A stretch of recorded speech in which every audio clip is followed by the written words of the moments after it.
गाड़ी में बैठकर मुंबई की उस जगह पर गए जो रात को भी रोशन रहती थी, चौपाटी के सामने वाली खाऊ गली। ड्राइवर ने एक तरफ अपनी गाड़ी लगा दी। तुरंत ही वहाँ पर एक आदमी ऑर्डर लेने के लिए आया और वरुण ने 2 पाव भाजी और 2 मैंगो लस्सी मंगवाई। वरुण ने दीपिका को गाड़ी के बोनट पर बिठाया और सामने समंदर को देखते हुए उससे बातें करने लगा। तुम्हें पता है दीपिका, बचपन में पापा मुझे यहाँ पर लेकर आते थे। चाट, पाव भाजी, बुद्धि के बाल और गोला खिलाते थे। फिर कुल्फी खाकर हम घर चले जाते थे। लेकिन जब से पापा बहुत बड़े आदमी बने तब से लेकर आज तक हम यहाँ पर कभी नहीं आए। 5 स्टार होटल की चमक धमक में जिंदगी की ये छोटी छोटी खुशियों को मनाना हम भूल ही गए थे। दीपिका ने कहा, मैं यहाँ पर एक ही बार पापा के साथ आई थी और उसके बाद 2-3 बार अपने कॉलेज की सहेलियों के साथ, लेकिन इतनी रात के कभी नहीं आई। मुझे तो कभी अपनी सहेलियों के घर पर नाइट आउट करने की भी परमिशन नहीं मिली और सच कहूँ तो कभी मन भी नहीं हुआ था। लेकिन पिछले कुछ दिनों में रात को जाकर देखा है मैंने, तब जाकर पता चला कि जिस रात को लोग हमेशा सोकर बिता देते हैं, उस रात के अंधेरे में भी कितने रंग छुपे हुए हैं। तब तक उन दोनों के सामने उनका खाना आ गया था और दोनों ने गाड़ी की बोनट पर बैठकर पेट भर के एक चटपटी पाव भाजी के मजे लिए। खाना खाने के बाद दीपिका ने कहा कि उसे मुंबई की रात देखनी थी, इसलिए ड्राइवर के साथ दीपिका और वरुण मुंबई में लॉन्ग ड्राइव के लिए निकल पड़े। गाड़ी की सनरूफ को खोलकर दीपिका बाहर निकली और अपनी दोनों बाहें फैलाकर चलती हुई गाड़ी में किसी पंछी की तरह उड़ने का अनुभव कर रही थी।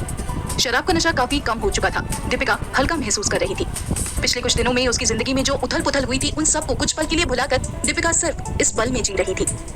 वरुण भी गाड़ी में नीचे बैठकर दीपिका की तरफ देख रहा था और मन ही मन सोच रहा था, हम दोनों की किस्मत भी बड़ी अजीब है।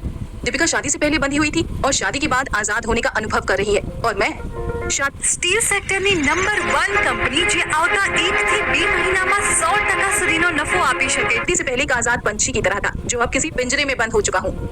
एक ही बंधन में बंधे होने के बावजूद हम दोनों की ही किस्मत कितनी अलग है। एक पल दीपिका पर इतनी नफरत उमड़ आती है कि मन करता है कि अभी इसी वक्त उसे तलाक देकर अपनी जिंदगी से दूर कर दूं। कहीं ना कहीं मेरा मन मेरी जिंदगी में आई हुई सभी तकलीफों की जिम्मेदार सिर्फ दीपिका को मानता है, और दूसरी तरफ इसके भोलेपन और खूबसूरती पर प्यार भी आ जाता है। वरुण ये सब सोच ही रहा था कि दीपिका सनरूफ से नीचे उतरी और वरुण के बाजू में लेट गई। वरुण कुछ समझ पाए उससे पहले ही दीपिका सो गई। वरुण ने ड्राइवर को गाड़ी घर ले जाने के लिए कहा और घर पहुंचकर वरुण ने दीपिका को गोद में उठाया और कमरे में लेकर गया। दीपिका को बेड पर सुला दिया और खुद उसके बगल में ही सो गया। दूसरे दिन सुबह जब दीपिका उठी तो आंख खुलते ही उसने सबसे पहले टाइम देखा और घड़ी में 9:30 बजते हुए देखकर परेशान हो गई और हड़बड़ी में तैयार होने लगी। कमरे में हो रही हलचल से वरुण भी उठ गया और उसने दीपिका से उसकी हड़बड़ी करने का कारण पूछा। दीपिका ने कहा कि उसे ऑफिस जाने के लिए देरी हो गई थी। तभी वरुण हंस पड़ा और उसने कहा, दीपिका, अपनी कंपनी में तुम कोई साधारण एम्प्लॉय नहीं हो, तुम मालकिन हो। इस तरह टाइम पर पहुंचने के लिए भागा दौड़ी करने की कोई जरूरत नहीं है। मालिक का ऑफिस में लेट पहुंचना एक रुतबा होता है। दीपिका ने तैयार होते हुए कहा, मैं नहीं मानती। अगर कंपनी के मालिक होते हुए मैं ही टाइम पर नहीं पहुंच सकती तो मेरे नीचे काम करने वाले दूसरे लोगों को टाइम पर पहुंचने की उम्मीद मैं कैसे कर सकती हूँ।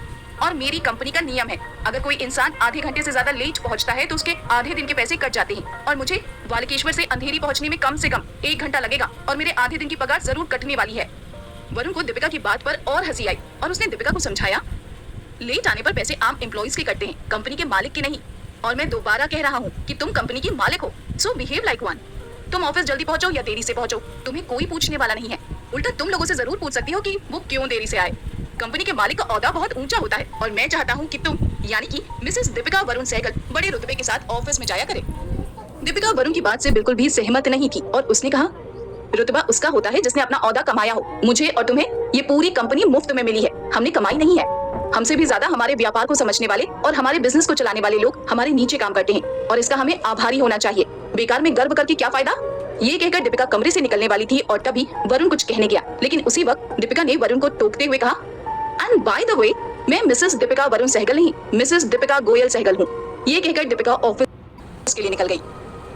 घर से बाहर जाते वक्त उसे नारायण और गायत्री सहगल दिखे। दीपिका ने तुरंत ही उन दोनों के पैर छुए और ऑफिस जाने के लिए निकल गई। दीपिका ऑफिस जाने के लिए रास्ते में ही थी कि तभी अचानक से उसके फोन पर मंजू गोयल का फोन आया। अपनी सौतेली माँ का फोन देखकर दीपिका हैरान रह गई, क्योंकि मंजू गोयल ने आज तक उसे बिना कारण फोन नहीं किया था।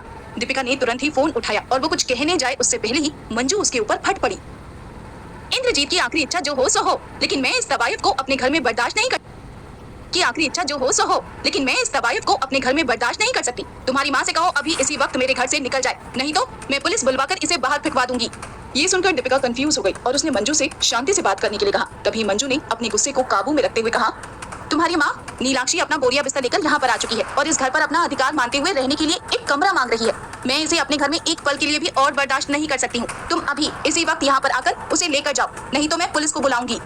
ये सुनकर दीपिका ने अपने सर पर हाथ मारा और ड्राइवर से ऑफिस जाने के बदले अपने मायके जाने के लिए कहा। थोड़ी ही देर में दीपिका अपने मायके पहुंच गई और गाड़ी से उतरते ही उसने मंजू के चिल्लाने की आवाज सुनी। वो दौड़ते हुए घर के अंदर गई और उसने देखा कि नीलाक्षी सोफे पर आराम से पैर पर पैर चढ़ाकर बैठी हुई थी और मंजू पीछे से नीलाक्षी को घर से चले जाने के लिए कह रही थी। तभी दीपिका को देखकर मंजू उसके ऊपर चिल्लाने लगी, लेकिन दीपिका ने एकदम से हाथ दिखाकर मंजू को चुप रहने का इशारा किया। दीपिका के हाथ का इशारा देखते ही मंजू चुप हो गई और तब दीपिका ने नीलाक्षी से कहा, माँ चल यहाँ से, तुझे यहाँ नहीं आना चाहिए था। नीलाक्षी ने सामने रखे हुए फल की टोकरी में से एक सेब उठाया और उसे खाते हुए बोली, मुझे अंग्रेजी इतने अच्छे से समझ नहीं आती, लेकिन थोड़ा बहुत तो समझ ही लेती हूँ। इंद्रजीत की विल में साफ साफ लिखा हुआ है कि उसकी सारी जायदाद में से मेरा 10% हिस्सा है, तो इस नाते इस घर पर भी मेरा 10% हिस्सा बनता है। इसीलिए यहाँ पे रहने के लिए मैं एक कमरा मांग रही हूँ। ये मेरा हक है और इसे कोई मना नहीं कर सकता। ये सुनकर दीपिका को भी गुस्सा आ गया और उसने कहा, आखिर तूने अपने तेवर दिखा ही दिए ना। कल तक मेरी मदद के पैसे लेने से मना कर रही थी, क्योंकि तेरे लिए तेरे आत्मसम्मान से बढ़कर कुछ नहीं था। लेकिन जिस घर में तेरे आने से कोई खुश नहीं है, तेरा अपमान करके तुझे गालियां देकर तुझे यहाँ से निकलने के लिए कह रहे हैं, लेकिन फिर भी तू यहाँ पर आराम से पैर पर पैर धरी बैठी हुई है। अब कहाँ गया तेरा आत्मसम्मान? पैसे आते ही सब उड़न छू हो गया। ये सुनकर नीलाक्षी वहीं पर बैठी रही। तभी मंजू ने उसे घर से भगाने के लिए पुलिस को फोन लगाया। तभी दीपिका ने मंजू से कहा कि पुलिस को बुलाकर कोई फायदा नहीं था, क्योंकि नीलाक्षी अब कानूनी ढंग से इस जायदाद की 10% मालकिन थी, इसलिए पुलिस भी उसे यहाँ से नहीं भगा सकती थी। ये सुनकर मंजू को और भी ज्यादा गुस्सा आ गया और इंद्रजीत को ही गालियां देने लगी। अपने पिता के बारे में गंदी बातें सुनकर दीपिका को अच्छा नहीं लगा। उसने मंजू से कहा, बस कीजिए आप, बिना वजह पिताजी को गालियां मत दो। उनके सर पर दोष मरने से पहले अपने आप से सवाल क्यों नहीं पूछती कि आप कहां पर कम पड़ गई थी? पिताजी के मरने से पहले उनको आपके ऊपर से इतना विश्वास उठ गया था कि आपको अपनी जायदाद का 10% से ज्यादा हिस्सा देना उन्होंने जरूरी नहीं समझा।